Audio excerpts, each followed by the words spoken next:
हरिओम। नमस्ते जी।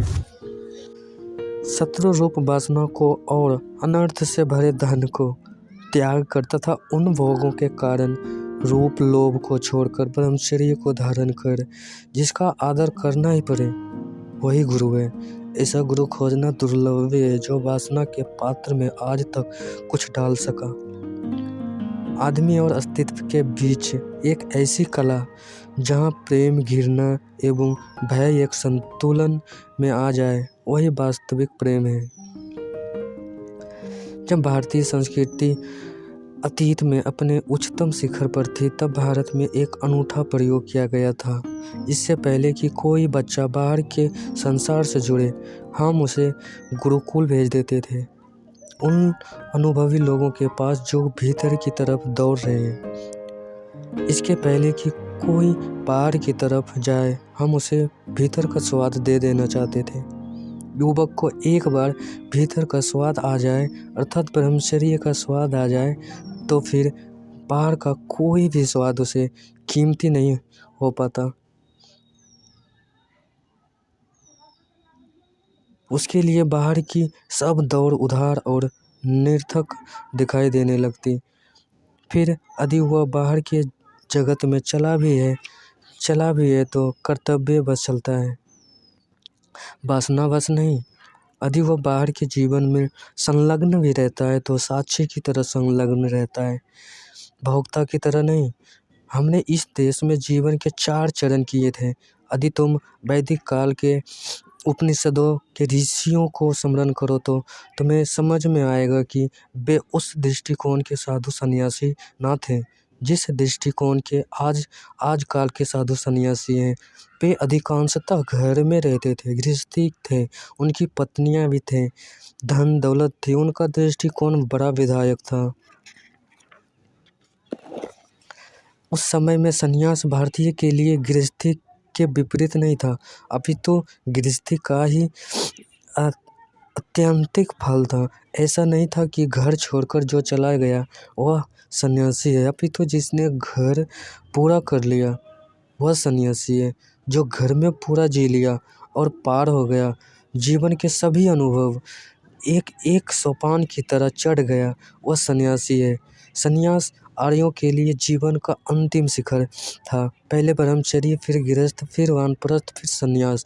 ऐसी जीवन में एक क्रमबद्धता थी, एक विकास का था। वह बहुत वैज्ञानिक बात थी। उनकी मान्यता थी कि पहले संसार को ठीक से अनुभव तो कर लो, भोग की पीड़ा तो जानो ताकि तुम ब्रह्मचर्य को उपलब्ध हो सको, वासना का त्याग कर सको, धन की व्यर्थता तो जानो ताकि वैरागी का जन्म हो सके, इस देह की नश्वरता को तो पहचानो, शास्त्रों से नहीं जीवन के अनुभव से जानो। आर्यों के दृष्टिकोण से संन्यास जीवन विरोधी ना था, अपितु जीवन का नवनीत था।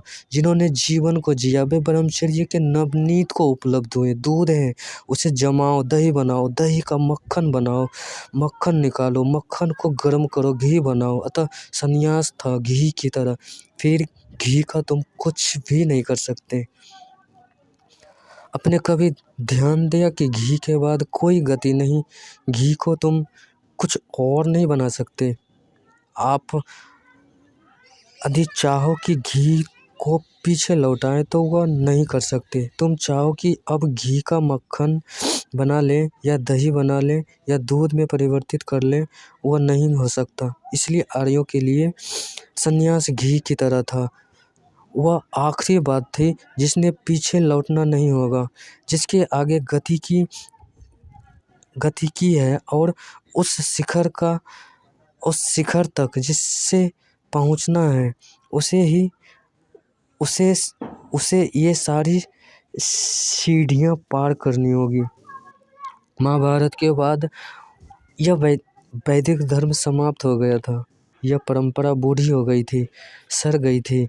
जैसे जैसे हर मानव बूढ़ा हो जाता है, फिर वह बूढ़ा मर जाता है, फिर उसकी अस्थि जला आते हैं, ठीक ऐसे ही संस्कृतियाँ पैदा होती है, जवान होती है, बूढ़ी होती है और मर जाती है।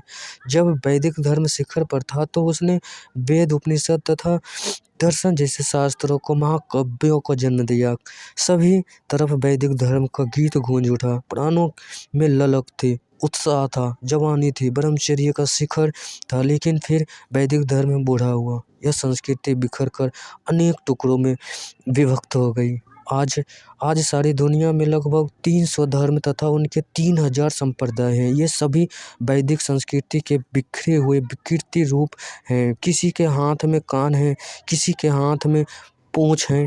पूर्णतः किसी के भी पास नहीं है, अधिक नहीं है। वैदिक संस्कृति ने जीवन के पहले चरण को ब्रह्मचर्य कहा था। यह शब्द बड़ा अनूठा है। इस शब्द का अर्थ है ईश्वर जैसी चर्या, ब्रह्म जैसा आचरण। ये शब्द इतना छोटा नहीं है जैसा कि लोगों ने इसे मान रखा है। लोग तो समझते हैं कि शायद वीर्य का निरोध ब्रह्मचर्य है। यह बड़ा शुद्ध व्याख्या है। वीर्य का निरोध तो सहज हो जाता है क्योंकि ऊर्जा ऊर्ध्वगामी हो जाती है। वीर्य का निरोध तो छाया की भांति पीछे चला आता है। वह कोई मौलिक, वह कोई आधारभूत बात नहीं है। वह तो जो बाहर की तरफ दौड़ रहा है, वासना की ओर दौड़ रहा है, उसकी ही वीर्य भी बाहर की ओर दौड़ता है। जो भीतर की तरफ अर्थात निर्वासना की तरफ चलने लगा, उसके वीर्य की गति भी अंतर्मुखी हो जाती है। ब्रह्मचर्य का अर्थ है भीतर की तरफ, केंद्र की तरफ जाती चेतना तथा दूसरे की तरफ जाती हुई चेतना का नाम काम वासना है। अब ब्रह्मचर्य है। प्राचीन काल में युवकों को हम गुरुकुल भेज देते थे ताकि वे भीतर की तरफ बहना सीख ले, वे परमात्मा का थोड़ा स्वाद ले लें। फिर युवकों को कोई डर नहीं, वे निर्भीक होकर संसार में विचर सकते थे क्योंकि संसार उसके ध्यान के आनंद को छीन नहीं सकता। फिर उस स्वाद की याद बनी ही रहेगी। फिर कोई भासमान सौंदर्य, धन, पद आदि कितनी ही आवाज करे, उस भीतर के स्वाद को दबाना मुश्किल है। स्त्रियां पुरुष को कितना ही आकर्षित करे या पुरुष स्त्रियों को कितना ही आकर्षित करे, वह आकर्षण फीका ही रहेगा। जिसने एक बार भी भीतर के पुरुष का या भीतर के स्त्री या दर्शन कर लिया, स्वाद ले लिया, उसके लिए बाहर कोई आकर्षण की तस्वीरें, आकर्षण की छाया वास्तविक नहीं होती थी। तब हम व्यक्ति को इस योग मानते थे कि वह अब संसार में जाए। वह प्रयोग बहुत कीमती था। पहले हम भीतर का अनुभव ले लें, फिर संन्यास में जाएं। फिर कोई संसार में जाता था तो भी संसार उसके भीतर नहीं पहुंच पाता था। वह निकलता था संसार रूपी नदी में, लेकिन पानी पैरों को नहीं छूता था। घर उसके लिए धर्मशाला ही था। परिवार उसके लिए एक नाटक से अधिक मूल्य नहीं रखता था। गृहस्थ में रहते थे, जो भी जरूरी था वह करता था, लेकिन कोई भी ऐसी वासना नहीं थी जो विक्षिप्तता बना जाए, पागलपन बन जाए। दोबारा नहीं हुआ, और जब तक यह प्रयोग दोबारा नहीं होता, पृथ्वी अत्यंत दुख और पीड़ा से भरी रहेगी। बाहर जाने से पहले भीतर पैर मजबूती से जम जाने चाहिए। दूसरों के सौंदर्य पर दृष्टि पड़े उसके पहले स्वयं के अंदर छिपे सौंदर्य का अनुभव हो जाना चाहिए। इसके पहले धन पर हाथ पड़े, स्वयं की संपदा का अनुभव हो जाना चाहिए। फिर धन का साधन होगा, फिर हम उसका उपयोग कर लेंगे। लेकिन धन हमारा उपयोग ना कर सकेगा, क्योंकि मालकियत हमारी है, ना कि धन की। ब्रह्मचर्य आश्रम के बाद हम उसे गृहस्थ में भेज देते थे। वह विवाह करे, उसकी संतति हो, संसार को देखे, अनुभव करे। लेकिन अब यह व्यक्ति अलग ही ढंग से जीता था। इसके रहने का ढंग अलग ही था। अब यह अतिथि की तरह से रहता था, भोक्ता की तरह नहीं, क्योंकि भोक्ता भोक्ता होना पीड़ा है और साक्षी होना परम आनंद है। और साक्षी को यदि हम नरक में भी डाल दें तो दुख में नहीं डाल सकते, और भोगी को हम स्वर्ग में भी रख दें तो भी हम दुख के बाहर नहीं ले जा सकते। भोगी मन दुखी होगा ही, क्योंकि भोगी मन के कुछ लक्षण हैं। भोगी मन का पहला लक्षण तो यह है कि जो भी मिल जाए वह कम मालूम होता है। भोगी मन का दूसरा लक्षण यह है कि उसे जो भी मिल जाए वह व्यर्थ मालूम होता है, जो नहीं मिलता वह ही सार्थक मालूम होता है। भोगी मन का तीसरा लक्षण यह है कि उसकी वासना अनंत होती है और वासना की पूर्ति में साधन सदा सीमित होते हैं, इसलिए उन्हें पूरा करना असंभव है। इसलिए भोगी मन को कभी भी किसी भी तरह के सुख में प्रविष्ट कराना असंभव है। वह हर जगह दुखी होगा, दुख उसके भीतर पैदा होता है, जबकि वह यह समझता है कि दुख दूसरा दे रहा है। इसलिए हम भ्रांति के कारण दुख अनंत काल तक छाया की तरह उसका पीछा करता है। प्रत्येक चीज़ उसके छूते ही देखते ही दुख में रंग जाती है। साक्षी भाव में जीने वाले व्यक्ति को दुखी करना असंभव है, क्योंकि साक्षी के भी उपरोक्त वैसे ही लक्षण हैं। साक्षी का पहला लक्षण यह है कि जो भी घटना घटती है वह उससे अपने को पृथक रखता है। वह जानता है कि मैं केवल देखने वाला हूँ, इसलिए यदि दुख घट रहा है तो वह दुख को भी देखने वाला है, और जब तक आप दुख के साथ एक ना हो तब तक दुखी नहीं हो सकते। साक्षी मन का दूसरा लक्षण है कि जो भी मिल जाए वह उसके लिए अनुगृहित होता है। जो भी मिल जाए उसे वह परमात्मा की अनुकंपा मानता है। जो भी मिल जाए वह उसे अपने कृतार्थ या कर्तव्य कर्तृत्व कर्तृत्व का पुरुषार्थ का फल नहीं मानता, परमात्मा की ही अनुकंपा मानता है, क्योंकि साक्षी करता तो बनाता ही है नहीं। इसलिए वह यह तो कह ही नहीं सकता मैंने किया इसलिए मुझे मिला। हुआ सदैव यह ही कहता है मैंने तो कुछ नहीं किया और यह सब मुझे मिला है, इसलिए मैं अनुग्रहित हूँ। अंतिम बात, साक्षी को कोई वासना नहीं है, क्योंकि जब मैं करता ही नहीं हो सकता तो करने की कोई कामना व्यर्थ है। और जिसकी कोई वासना नहीं है, जिसकी कोई अपेक्षा नहीं है, उसे आप कभी दुखी नहीं कर सकते, क्योंकि दुख अपेक्षा के टूटने के कारण आता है। अपेक्षा से भरा हुआ निश्चित ही दुखी होगा। यह बहुत बड़ी अनूठी क्रांतिकारी घटना थी। हम किसी व्यक्ति को गृहस्थ में जाने ही तब देते थे जब वह भीतर की साक्षी की थोड़ी झलक पा लेता था। फिर पत्नी होती थी, लेकिन वह पति भी कभी नहीं हो पाता था।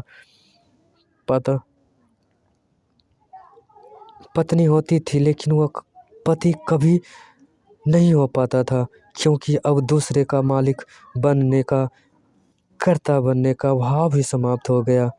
पत्नी अब मित्र है, जीवन साथी है। अधिकार जमाने की कोई भावना नहीं है। फिर बच्चे होते थे, वह उनका पालन पोषण करता था, लेकिन कभी पिता नहीं हो पाता था, क्योंकि संतानें परमात्मा से आती है। पिता केवल माध्यम है, कर्ता नहीं। मकान बनाता है, दुकान चलाता है, खेती करता है, लेकिन ऐसे जैसे मंच पर कोई अभिनय कर रहा हो। वासना निर्मित करने का, चिपकने का, आसक्ति का भाव निर्मित ही नहीं हो पाता था। जब वह व्यक्ति प्रतीक्षा करता था उस दिन की कि वह जो भी भीतर की यात्रा 25 वर्ष की आयु में अधूरी छूट गई थी, जल्दी से उसे पूरा करने का कब अवसर मिले, तो 50 वर्ष की आयु में वह वानप्रस्थ हो जाता था। वानप्रस्थ का अर्थ था कि अब उसकी दृष्टि फिर जंगल की तरफ लगी है। जंगल से उसकी यात्रा आरंभ हुई थी, अब फिर जंगल की ओर देखने लगा, लेकिन अभी जंगल चला नहीं जाता था, क्योंकि उसके बच्चे 25 वर्ष के होकर गुरुकुल से लौट रहे होंगे और अभी पिता अकस्मात छोड़कर चला जाए तो बच्चे मुसीबत में पड़ जाएंगे। उन्हें भीतर का तो थोड़ा अनुभव हुआ है, लेकिन बाहर के उपद्रव के जाल की शिक्षा भी चाहिए।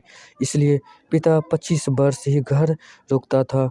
75 वर्ष की आयु तक वह घर रुकता। उसका मुख जंगल की ओर होता। वह घर से अपना डेरा उखाड़ने लगता, क्योंकि बच्चे आश्रम से लौटते हैं। उसको इस संसार की जो व्यवस्था है, इसका जो उसका अपना अनुभव है, वह उसे दे देना है।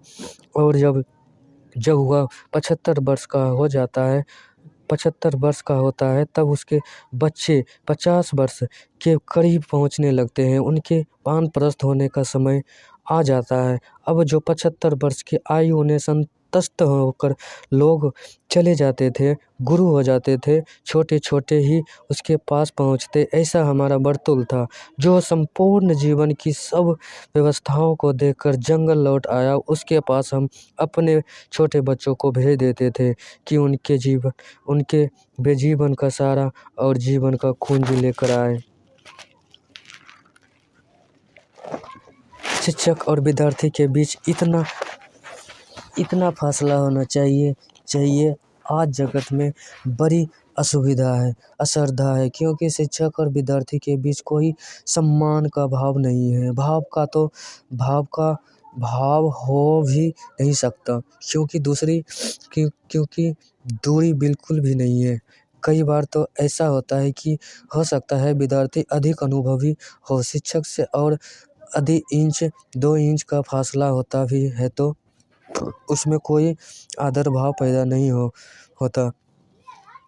हो सकता। लेकिन एक 75 वर्ष का बूढ़ा, जिसने जीवन में ब्रह्मचर्य का, गृहस्थ का, वानप्रस्थ होने का और संन्यास्त होने का संपूर्ण अनुभव संग्रहित कर लिया है, जब छोटे बच्चे उसके पास जाते हैं तो उन्हें लगता है कि वे किसी हिमांश शिखर के पास आ गए हैं। उसकी गरिमा बड़ी ऊंची होती, उनका अनुभव आकाश छूता। वहाँ सम्मान देना बच्चों के लिए अनिवार्य होता, सहज होता, क्योंकि जो सिस्टम है उन्हें आदर देना ही पड़ता। लोग कहते हैं गुरु का आदर करना चाहिए, लेकिन योग कहता है कि जिसका आदर करना ही पड़े वही गुरु है। करना चाहिए का कोई प्रश्न नहीं उठता, और कहाँ करना चाहिए कि औपचारिकता का प्रश्न उठता है। वहाँ कोई आदर हो ही नहीं सकता। आदर कोई थोपा नहीं जा सकता, उसकी कोई मांग नहीं हो सकती। गुरु बहुत लंबी तपस्या के बाद, बहुत कष्टों से गुजरने के बाद गुरु की गरिमा को प्राप्त करता, क्योंकि जब वह छोटा सा बच्चा था तभी से यह प्रशिक्षण आरंभ हो गया था। हमने इस आधार पर एक अलग जीवन निर्मित करने की कोशिश की थी। इस देश में से हम बच्चे के जीवन का प्रारंभ अत्यंत कठोर, दुखद एवं तप से शुरू करवाते थे। जंगल में गुरुकुल में बच्चों का जीवन कष्टपूर्ण था। ना वहाँ वस्तुएं थी, ना वहाँ साधन था। वहाँ जंगल के बीच में सारी कठिनाइयाँ और कठोरताओं के बीच बच्चों को बड़ा होना पड़ता था। गुरु कठोर अवश्य दिखाई पड़ता था, लेकिन उसकी कठोरता में पुरुषार्थ एवं प्रेम, करुणा का लंबा अनुभव होता था। श्रम भी करना होता था, लकड़ी काटनी होती थी, गाय चरानी होती थी, घास काटना पड़ता। छोटे छोटे ही सारी मेहनत करते, तब कहीं छोटी मोटी शिक्षा उन्हें मिलती। 25 वर्ष इस तपस्या के बाद जब वे जीवन में आते तो उन्हें सूखी रोटी भी मिल जाती तो वह उन्हें सुखद मालूम होती थी। हंसकर दिन काटे सुख के, हंस खेल काट फिर दुख दिन। हंसकर दिन काटे सुख के, हंस खेल काट फिर दुख दिन भी ब्रह्मचर्य का स्वाद लिया है तो वासना का स्वाद भी बताना होगा। खेला है फूलों से, वह सूलों को भी अपनाना होगा।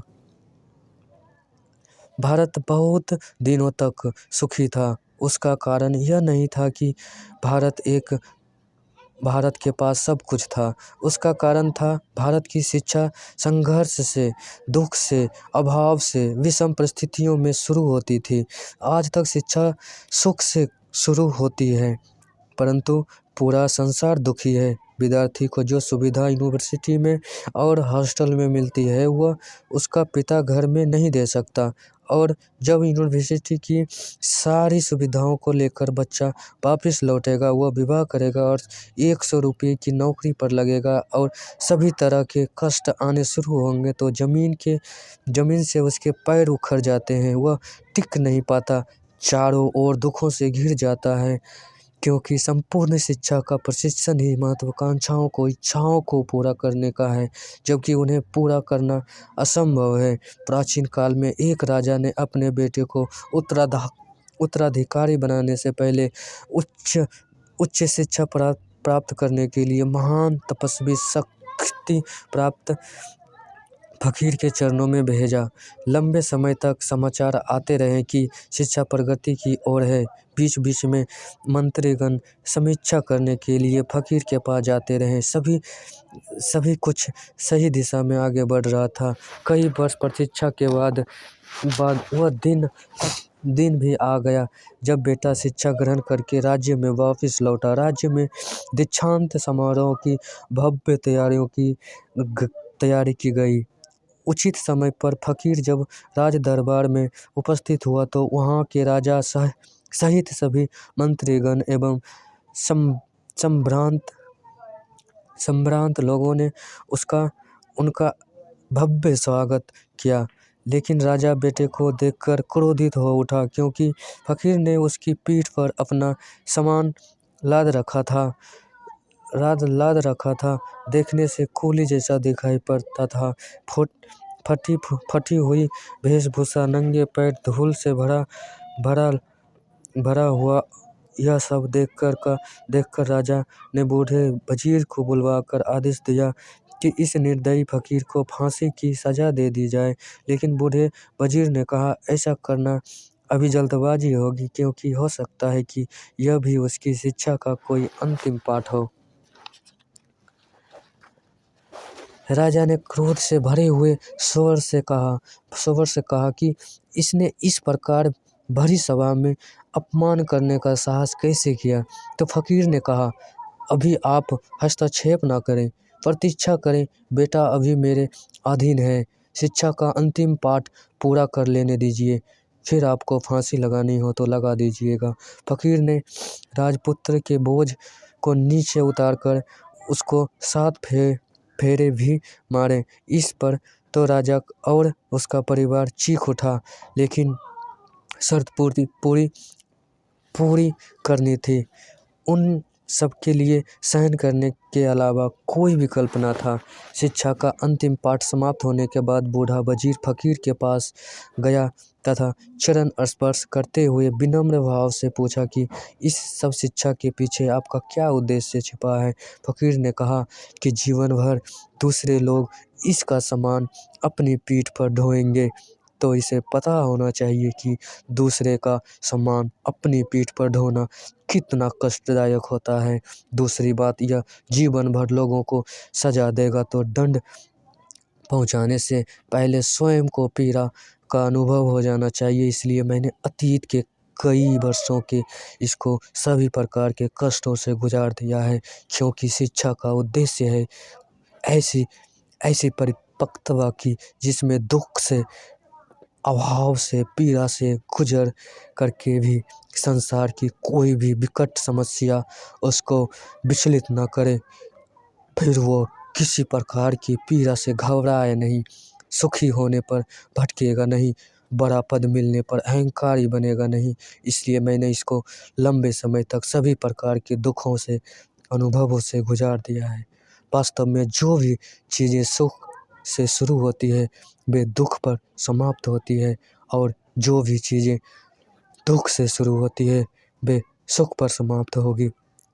दुख की शिक्षा प्राथमिक चरण होना चाहिए, तो जीवन के अंत में संतोष संभव है। लेकिन सभी माँ बाप सोचते हैं कि बच्चों को प्रेम देकर, सुख देकर दे रहे हैं, लेकिन उसको नहीं पता कि वे उनके जीवन भर के दुख का आयोजन कर रहे हैं। जिसे हम प्रेम करते हैं उसके प्रति घृणा भी होती है। जो बच्चे पिता के पास बड़े होते हैं और जो पिता के प्रेम से भर जाते हैं और पिता के प्रति आदर से भर जाते हैं, वे बच्चे बाद में धार्मिक हो जाएंगे, श्रद्धा से भर जाएंगे। और जो बच्चे पिता के प्रति अवज्ञा से भर जाते हैं, विरोध विद्रोह से भर जाते हैं, वे बच्चे बाद में नास्तिक हो जाते हैं। पिता और बेटे के बीच कैसा संबंध है, इस पर निर्भर करेगा कि भक्त और परमात्मा के बीच पति और पत्नी के बीच कैसा संबंध होगा। लेकिन यदि हम पिता की तरफ भी ध्यान दें तो वहाँ भी दो धाराएं पैदा हो जाती है।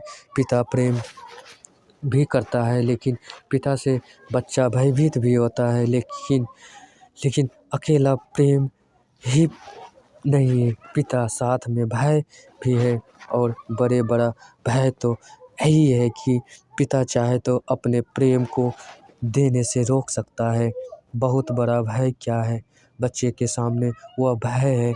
माँ या पिता चाहे तो बच्चे को प्रेम देने से वंचित कर सकते हैं। बच्चे के लिए इससे बड़ी भय की कोई बात नहीं हो सकती, क्योंकि असहाय है बच्चा।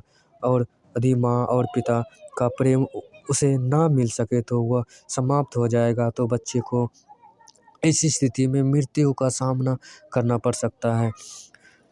यदि माँ इतना ही मुंह फेर कह दे कि नहीं, मुझे तुझसे कुछ भी लेना देना नहीं, तो बच्चे की पीड़ा हम नहीं समझ सकते कि कितनी भयंकर हो जाती है। जिससे हम प्रेम करते हैं उसके साथ साथ छाया में छिपा हुआ भय भी है। और वह भय इस बात का है कि प्रेम टूट सकता है, प्रेम के और हमारे बीच में अवरोध आ सकते हैं।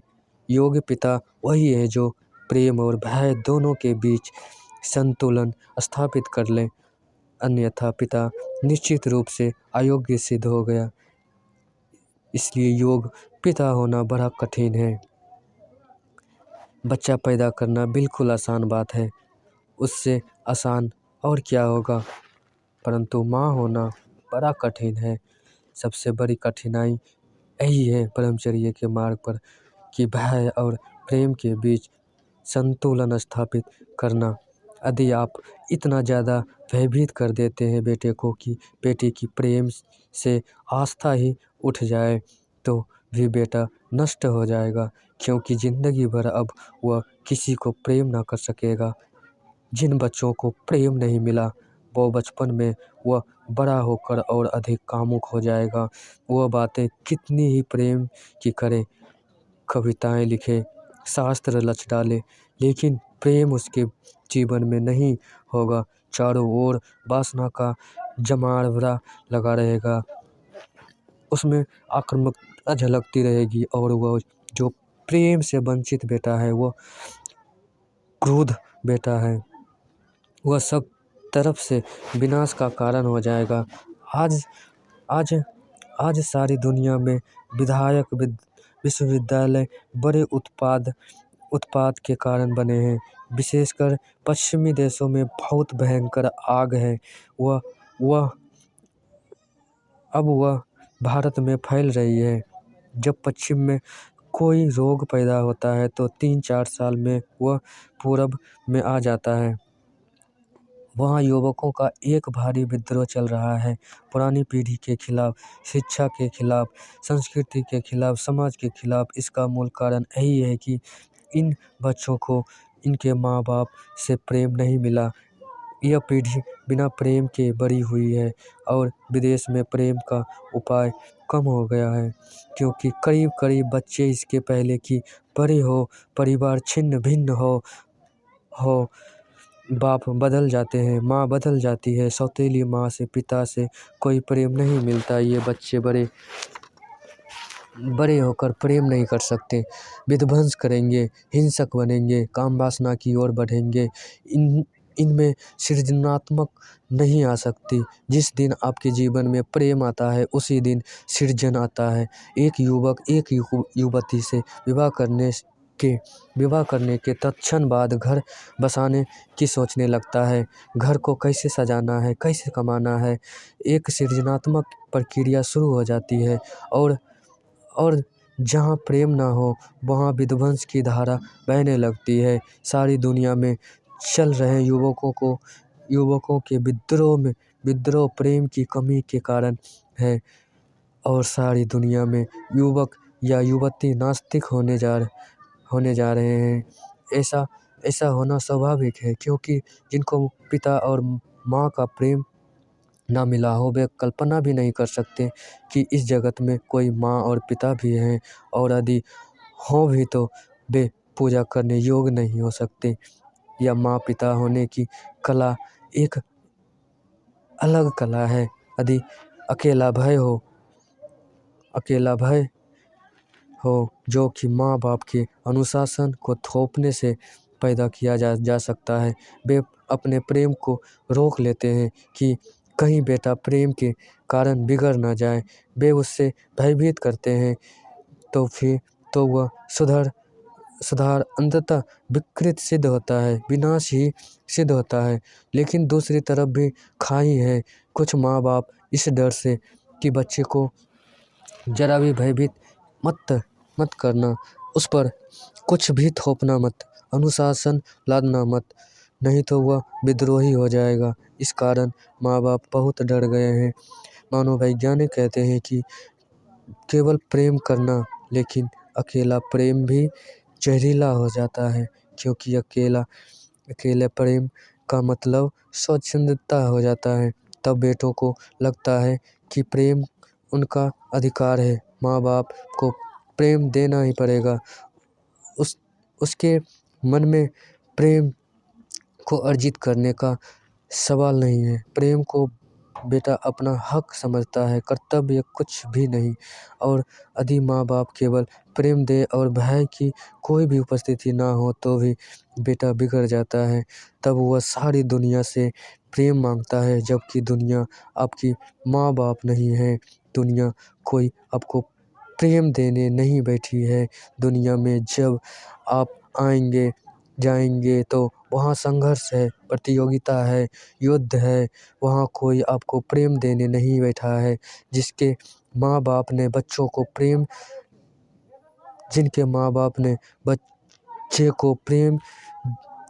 को केवल प्रेम दिया है, वह कोमल हो जाता है। वह इतना कोमल हो जाता है कि हृदय कमज़ोर हो जाता है और संघर्ष में टिक नहीं पाता, वह टूट जाता है। वह सबसे प्रेम की आशा करता है, वह चारों तरफ से प्रेम की भीख मांगता है, और उसे एक बात भूल ही जाता है कि संसार प्रेम नहीं देगा। लेकिन तुम्हें उसका प्रेम अर्जित करना पड़ेगा। तुम्हें ऐसा कुछ अपने जीवन में करना पड़ेगा। तुम्हें प्रेम की फसल पैदा करनी होगी, मुफ्त नहीं मिलेगा।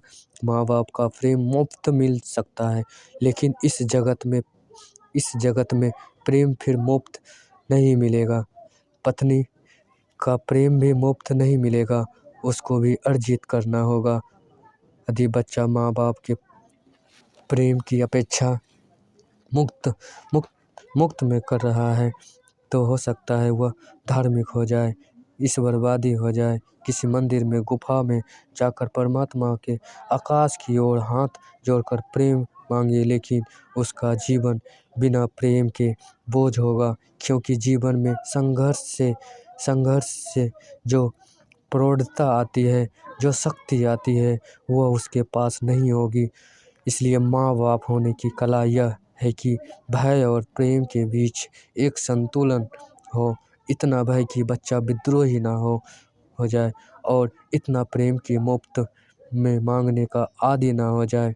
यह बहुत जटिल है, चुनौतीपूर्ण है, लेकिन वे ही कुशल माँ और पिता हैं जो दोनों का संतुलन ढूंढ लेते हैं।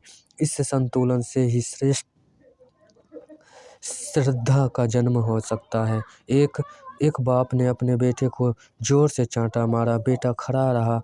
उसने कहा, एक बात पूछनी है, आपके पिता भी आपको ऐसी तरह मारते थे? उसने कहा, हाँ मारते थे। और तुम्हारे पिता के पिता भी इसी तरह मारते थे। उसने कहा हाँ, उनको भी मारते थे और उनके थे और तुम्हारे पिता के पिता भी इसी तरह मारते थे। उसने कहा हाँ, उनको भी मारते थे और उनके पिता ने कहा मुझे पता तो नहीं लेकिन मारते रहे होंगे। पिता ने कहा मतलब क्या है तेरा? अरे सभी पिता मारते रहे हैं। तो उस बेटे ने कहा पिताजी, इतनी सदियों से यह क्रूर व्यवहार चल रहा है, अब समय हो गया है कि बंद किया जाए। इससे सार क्या हुआ? सदियों से आप कहते हैं कि पिता मारते रहें, बेटे पीटते रहें और बेटे फिर बेटे को पीटते रहें।